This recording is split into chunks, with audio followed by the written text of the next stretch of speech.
Hello students, now in this video I am starting interrogative sentences in narration. This is the part 4 of narration. Interrogative sentences को direct से indirect में बदलते समय हमें क्या क्या रूल्स ध्यान में रखने हैं वो इस वीडियो में हम देखेंगे। कुछ रूल्स बच्चों ऐसे हैं जो असर्टिव सेंटेंस में जो हमने देखे हैं, असर्टिव सेंटेंस में पढ़े थे, सीखे थे, तो वो जब असर्टिव को हम डायरेक्ट से इनडायरेक्ट में बदलते हैं सेम वैसे ही हर टाइप के सेंटेंसेस में रहते हैं। कुछ रूल्स ऐसे हैं same as in assertive sentences. तो वो कौन कौन से हैं? Number 1 pronoun. प्रोनाउन के रूल्स जो हमने पढ़े हैं, SON आपको बताया था 1 2 3। तो subject first person pronoun subject के अनुसार, second person pronoun reporting verb के ऑब्जेक्ट के अनुसार, और थर्ड पर्सन प्रोनाउन में कोई चेंज नहीं, वो वैसे ही रहेगा, हर जगह रहेगा। जब भी डायरेक्ट से इनडायरेक्ट में आप चेंज करेंगे। सेकंड रूल है टेंस का। टेंस का रूल भी जैसे आपने असर्टिव में पढ़ा था कि प्रेजेंट टेंस अपने करस्पॉन्डिंग पास्ट टेंस में चेंज हो जाता है, पास्ट इंडेफिनिट पास्ट परफेक्ट में, past continuous past perfect continuous में, और पास्ट परफेक्ट और पास्ट परफेक्ट कंटिन्यूअस में कोई चेंज नहीं होता। और फ्यूचर टेंस में जो फ्यूचर बताने वाले जो वर्ड्स हैं, हेल्पिंग वर्ब्स, जो शैल शुड के जो रूल्स हैं, शैल शुड में चेंज होगा, विल वुड में चेंज होगा, वुड और शुड चेंज नहीं होगा। जैसे भी थे वो रूल्स असर्टिव में सेम यहाँ भी रहेंगे। तो टेंस भी सेम रहेगा, प्रोनाउन भी सेम रहेगा। थर्ड चीज़ जो है, जो टाइम स्पेसिफिक वर्ड्स थे, डिस्टेंस बताने वाले वर्ड्स थे, टाइम एंड डिस्टेंस के जो वर्ड्स हम यूज़ करते थे कि जो समीपता बताने वालों को, निकटता बताने वालों को, दूरी बताने वाले में चेंज कर देते थे, तो वो भी हमारे वही सेम रहेंगे जैसे हमने पहले सीखे हैं। Time and distance specific words वो सेम वैसे ही रहेंगे। ये तीनों चीज़ें जैसा हमने असर्टिव में किया वही यहाँ भी करना है। अब यहाँ होना क्या है, चेंज क्या करना है? जो इंट्रोगेटिव सेंटेंसेस पहले तो होते किस तरह के हैं, किनको हम इंट्रोगेटिव कहते हैं? इंट्रोगेटिव सेंटेंसेस 2 तरह के होते हैं। पहला कैसा होता है, जो हमें जिसका उत्तर हमें हाँ या ना में मिल सकता है। वो क्या से शुरू होते हैं? अधिकतर क्या से शुरू होने वाले जिनका उत्तर हमें हाँ या ना में मिल सकता है वो हमारे कहलाते हैं yes no type questions. Yes no type, जैसे are you going to school today? कोई नहीं जा रहा, लेकिन हम पूछ रहे हैं are you going to school today? क्या तुम आज स्कूल जा रही हो? तो ये हेल्पिंग वर्ब से स्टार्ट होते हैं, क्वेश्चन मार्क बाद में लगता है। ये सेकंड होते हैं जो WH वर्ड्स से स्टार्ट होते हैं। WH वर्ड्स यानी what, who, where, why, how, when, इस तरह के वर्ड्स से जो स्टार्ट होते हैं, जैसे व्हाट इज योर नेम। ये एक टाइप का ये है, एक ये है। दोनों के चेंजेस अलग तरह से होंगे। दोनों को इनडायरेक्ट में जब हम चेंज करेंगे तो कुछ अलग तरह से करेंगे। तो इसको हमें देखना है कि इसमें क्या हमें करना है।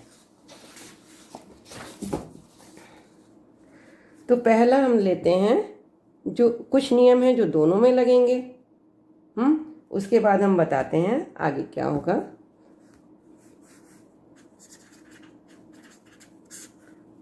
पहली चीज क्या है, हम जो क्या कहते हैं, पहले सेंटेंस एक लिखें तब आपको समझाएं।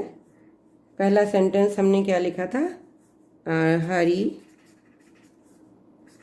Said to Rama. हरी ने रमा से पूछा are you going to school today? सबसे पहली चीज़ हम क्या चेंज करते हैं इसमें? Reporting verb. तो रिपोर्टिंग वर्ब हम जब चेंज करेंगे, रिपोर्टिंग वर्ब में हम अभी तक लगाते आ रहे थे टोल्ड या सेड, सेज, टेल्स, इस तरह के वर्ड्स यूज़ करते, लेकिन यहाँ कहा तो जा नहीं रहा, ये बात पूछी जा रही है। तो रिपोर्टिंग वर्ब हम चेंज करेंगे आस्क्ड, आस्क्ड जैसा भी टेंस होगा, इंक्वायर्ड, इंक्वायर्स, इस तरह के, विल इंक्वायर। तो इस तरह के वर्ड्स में हम चेंज करेंगे रिपोर्टिंग वर्ब को, सेड को, जो भी यहाँ लिखा है वो आप इस तरह से चेंज करेंगे। दूसरी चीज़, जो इन्वर्टेड कॉमास चेंज होते थे, इन्वर्टेड कॉमास की जगह अभी तक हम दैट लगा रहे थे, यहाँ रिपोर्टिंग वर्ब में दैट का प्रयोग बिल्कुल नहीं करना है। ये जो रिपोर्टेड स्पीच यहाँ पर है, रिपोर्टिंग वर्ब नहीं बल्कि इन्वर्टेड कॉमास की जगह जो हम दैट लगा रहे थे असर्टिव सेंटेंसेस में, वहाँ इंट्रोगेटिव सेंटेंसेस में हमें दैट का प्रयोग बिल्कुल नहीं करना है। बिल्कुल नहीं मतलब इस जगह पर बिल्कुल नहीं करना है, बाकी कहीं आएगा वो तो करा जाएगा, लेकिन हमें जो कनेक्टिंग के लिए, दो सेंटेंसेस को जोड़ने के लिए एज कंजंक्शन हम यूज़ कर रहे थे, कनेक्टिंग वर्ड यूज़ कर रहे थे दैट, उस दैट की जगह पे हम यूज़ करेंगे इफ़ या वेदर। इफ़ या वेदर केवल यस नो टाइप क्वेश्चंस में, यस नो टाइप जो हेल्पिंग वर्ब से स्टार्ट होते हैं, जिनका आंसर हम हाँ या ना में दे सकते हैं, उनमें हम इफ़ या वेदर का यूज़ करेंगे। लेकिन जो WH टाइप क्वेश्चंस हैं, जो WH वर्ड्स से स्टार्ट होने वाले क्वेश्चंस हैं, उन क्वेश्चंस में हम कोई भी वर्ड इन्वर्टेड कॉमास की जगह नहीं लगाएंगे। जो WH वर्ड्स हैं हमारे, वो खुद ही कनेक्टर होते हैं, वो खुद ही कंजंक्शन का काम करते हैं, वो दो सेंटेंसेस को जोड़ देते हैं। तो हमें वहाँ पे किसी भी चीज़ की, किसी और अन्य शब्द की ज़रूरत नहीं है। तो we will need no other word, we will use only WH words as conjunction. जैसे भी वहाँ लिखा है, ना दैट लगेगा, ना इफ लगेगा, ना वेदर लगेगा, आप उसको वैसे के वैसे ही लिख। हाँ बच्चों, अगला नियम है कि हम ये इंट्रोगेटिव सेंटेंस का इनडायरेक्ट बनाते समय भी इनडायरेक्ट स्पीच में इंट्रोगेटिव सेंटेंस नहीं लिखते हैं, हम उसको असर्टिव बना देते हैं। जैसे यहाँ are you going to school था, तो यहाँ हरी आस्क्ड रमा। अब यहाँ दैट तो लगेगा नहीं, यहाँ आस्क्ड लगा हुआ है, यहाँ ये इस if yes no type questions है, तो यस नो टाइप क्वेश्चन में जो हेल्पिंग वर्ब से स्टार्ट हो रहा है, यहाँ हम इफ़ या वेदर यूज़ करते हैं। इफ़ के बाद हम यहाँ पे इंट्रोगेटिव सेंटेंस नहीं लिखेंगे, सेंटेंस हम असर्टिव लिखेंगे। इसको हम पहले असर्टिव में चेंज करके तब यहाँ पे इंट्रोगेटिव बनाएं, या तो इसको असर्टिव में चेंज करके हम दिखा रहे हैं। वैसे हमें हर सेंटेंस को असर्टिव में चेंज करके, बल्कि मेंटली हम यूज़ कर लेते हैं इस चीज़ को। आर यू गोइंग को हम अगर इंट्रोगेटिव ना लिखें तो क्या कहेंगे, क्या तुम स्कूल जा रही हो, हम क्या कहेंगे, तुम स्कूल जा रही हो। तो आर यू को हम यू आर कर देंगे, आर यू को यू आर करते ही ये असर्टिव बन गया इंट्रोगेटिव से। यानी हेल्पिंग वर्ब को हम सब्जेक्ट के बाद यूज़ करते हैं ना, जो हमारा इंट्रोगेटिव का सेंटेंस कंस्ट्रक्शन अलग है, असर्टिव का सेंटेंस कंस्ट्रक्शन अलग है। तो असर्टिव में हम सब्जेक्ट के बाद वर्ब यूज़ करते हैं। अगर हेल्पिंग वर्ब है तो पहले हेल्पिंग वर्ब फिर मेन वर्ब यूज़ करते हैं, ये होता है ना। तो और इंट्रोगेटिव सेंटेंसेस में हम हेल्पिंग वर्ब पहले लाते हैं, फिर सब्जेक्ट लाते हैं, फिर मेन वर्ब लाते हैं, ठीक। तो ये चीज़ जो है हमको इनडायरेक्ट में नहीं करनी है। इनडायरेक्ट बनाते समय सेंटेंस कंस्ट्रक्शन हमारा ये रहेगा, सब्जेक्ट के बाद हेल्पिंग वर्ब, फिर मेन वर्ब, या फिर ऑब्जेक्ट, या जो भी को अदर वर्ड्स हैं। तो आर यू को हम यू आर में बदलेंगे, यू आर में बदलेंगे, लेकिन हमें इनडायरेक्ट में लिखना है तो उसको प्रेजेंट से पास्ट में भी चेंज करना है। इफ़ अब यू हमारा क्या है, जो SON फॉर्मूला था, ये सेकेंड पर्सन प्रोनाउन है। सेकेंड पर्सन प्रोनाउन हमारा रिपोर्टिंग वर्ब के ऑब्जेक्ट के अनुसार चेंज होगा। According to Rama, Rama is a girl and singular, then we will use she in place of you. तो she के साथ यू के साथ आर लगता है, लेकिन शी के साथ तो आर नहीं लगता, इज लगता है। तो हम यहाँ पर शी के साथ इज करेंगे। इज लेकिन हम यहाँ पास्ट टेंस में यूज करेंगे क्योंकि हमें प्रेजेंट से पास्ट बनाना है। तो she was going to school. ठीक है बच्चों, ये सेंटेंस समझ में आया। Hari said to Rama are you going to school. Today भी है, तो टुडे को हम जैसे पहले चेंज करते थे दैट डे में चेंज कर देंगे। हरी आस्क्ड रमा, हमने सेड टू को आस्क्ड में चेंज किया। ये जो इन्वर्टेड कॉमास हटाए, इन्वर्टेड कॉमास हटा करके हमने इफ यूज़ किया। आर यू को चेंज करके हमने यू आर में लाया। यू आर में यू पहले है, यू को हमने रमा के जो ऑब्जेक्ट है रिपोर्टिंग वर्ब का उसके अकॉर्डिंग शी बनाया। ये प्रेजेंट से पास्ट में लाया, तो she was going to school. Today को दैट डे में चेंज किया। बच्चों और एक चीज़ क्या आपने ध्यान दिया, यहाँ पे हमने फुल स्टॉप यूज़ किया है, क्वेश्चन मार्क यूज़ नहीं किया, क्योंकि हम ये असर्टिव सेंटेंस लिख रहे हैं, इंट्रोगेटिव नहीं लिख रहे हैं। ये इंट्रोगेटिव सेंटेंस था, यहाँ पर ये क्वेश्चन मार्क होगा। ये इंट्रोगेटिव सेंटेंस था जिसमें क्वेश्चन मार्क होता है जब डायरेक्ट स्पीच में रहता है, लेकिन इनडायरेक्ट में लाते समय हम इसको असर्टिव बनाते हैं, तो यहाँ फुल स्टॉप लगाते हैं, इन्वर्टेड कॉमास हटा देते हैं। तो हम इंट्रोगेटिव सेंटेंसेस इनडायरेक्ट नरेशन में नहीं लिखते, उसको हम सिंपल असर्टिव सेंटेंस की तरह से लिखते हैं। ठीक, तो हम कुछ एग्जाम्पल्स आपको बता दें। जैसे the teacher said to the boy,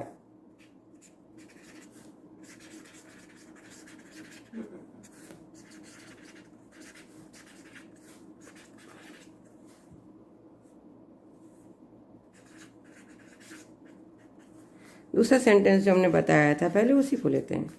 what is your name, question mark. The teacher said to the boy what is your name, तो द टीचर आस्क लगेगा।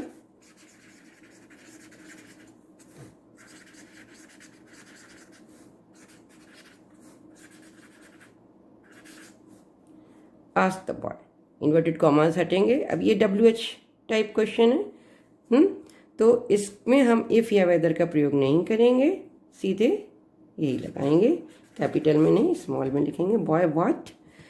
अब सॉरी, ये व्हाट के बाद इज आया हेल्पिंग वर्ब, लेकिन हमें असर्टिव लिखना है, इंट्रोगेटिव नहीं लिखना है। वर्ब हम सब्जेक्ट के बाद लगाएंगे। सब्जेक्ट क्या है, योर नेम, तुम्हारा नाम। तो व्हाट हम पहले लिखेंगे योर नेम, योर नेम नहीं, बॉय से पूछा था तो योर क्यों लिखेंगे। योर किसके लिए आया है, ऑब्जेक्ट जो है रिपोर्टिंग वर्ब का द बॉय, तो द बॉय हमारे लिए कौन हुआ, ही का हम योर की जगह पॉसेसिव केस लगाएंगे his. What his name is change हो जाएगा वॉज में, और क्वेश्चन मार्क नहीं लगेगा क्योंकि हम असर्टिव लिख रहे हैं, इंट्रोगेटिव नहीं लिख रहे हैं, और ये भी नहीं लगेगा, कुछ नहीं लगेगा। What his name was. ठीक है बच्चों, एक और सेंटेंस देखते हैं।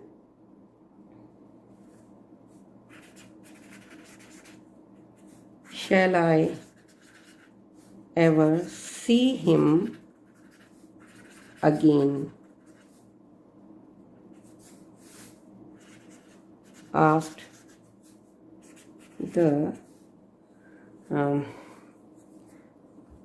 the boy।